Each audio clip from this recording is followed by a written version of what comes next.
Junho de 1980. Há mais de 40 anos, quando muito pouco ou nada se falava sobre carro elétrico no mundo, o empresário João Augusto Conrado do Amaral Gurgel construiu uma fábrica cuja finalidade era montar veículos movidos a eletricidade em Rio Claro, interior de São Paulo.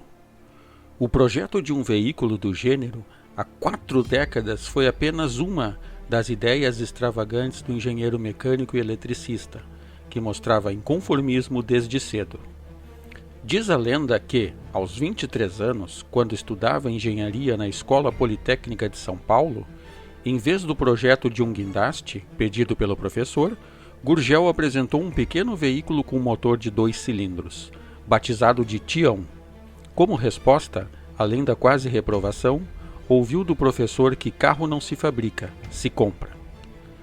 Em 1º de setembro de 1969, região centro-sul de São Paulo, o engenheiro mecânico Gurgel inaugurava uma fábrica de automóveis 100% nacional.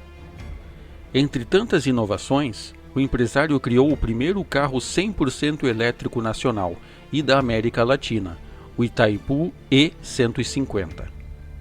O modelo inovador não surgiu nos primeiros anos de mercado da marca. O pioneiro começou a ser vendido em setembro de 1969, com o nome de Ipanema. E a história da fabricante mostra que João Gurgel gostava de dar nomes ligados à cultura brasileira para seus carros, como Chavante, Carajás e Tocantins, que remetem às raízes indígenas.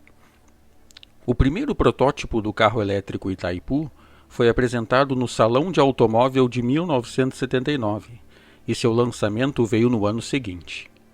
O simbólico nome era uma homenagem para a usina hidrelétrica de Itaipu, no Paraná, que ainda estava em construção na época. O Itaipu E150 tinha capacidade para apenas 2 lugares e um design bem geométrico. Seu peso era de 460 kg, sendo 320 kg apenas das baterias de 3,2 kW, que entregavam o equivalente a 4,2 cavalos. Seu preço, se fosse atualmente, seria aproximadamente R$60 mil.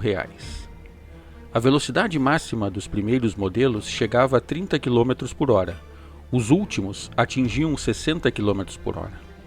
Apesar da previsão de começar a ser produzido em série a partir de dezembro de 1975, na fábrica de Rio Claro, o pequeno elétrico sofreu, naquela época, com problemas que ainda são muito atuais para os veículos elétricos: peso das baterias, baixa autonomia e tempo de recarga. A autonomia total era de 50 km e o tempo de recarga do carro era de 10 horas. O pequenino parou de ser produzido, ainda como um protótipo, e as 27 unidades feitas viraram um item de colecionador. Mais tarde, em 1980, a Gurgel ainda apostou no Itaipu E400, um furgão também elétrico, que fez parte da frota de empresas brasileiras de eletricidade, como Telebrás e Telesp. Mas sua vida também foi curta. Tinha o equivalente a 11 cavalos motor, 80 km de autonomia e as baterias levavam as mesmas 10 horas para serem recarregadas. O modelo durou até 1982 e teve cerca de 1.000 unidades produzidas. A fabricante ainda investiu no desenvolvimento para ter baterias mais eficazes, mais leves, com mais autonomia e com um tempo de recarga menor. Mas não houve muito apoio do governo federal e a Gurgel acabou desistindo dos eletrificados.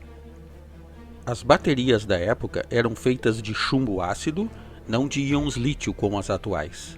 Se essas mais modernas já enfrentam problemas como peso, autonomia e tempo de recarga, podemos imaginar como a fabricante teve enormes barreiras para criar um carro elétrico eficiente há quase 5 décadas atrás. Com a reabertura das importações em 1990, a concorrência aumentou e a Gurgel ainda tentou sobreviver. Em 1993, pediu um empréstimo de $20 milhões ao governo federal, mas declarou falência em 1994, encerrando as atividades em 1996. Em seus 27 anos de existência, cerca de 4.000 carros foram exportados para mais de 40 países e fizeram a empresa se tornar multinacional. Mesmo assim, João Gurgel dizia que a marca não era multinacional, e sim muito nacional, pois o capital era 100% brasileiro. Ao todo, cerca de 30 mil carros foram vendidos em toda a sua história.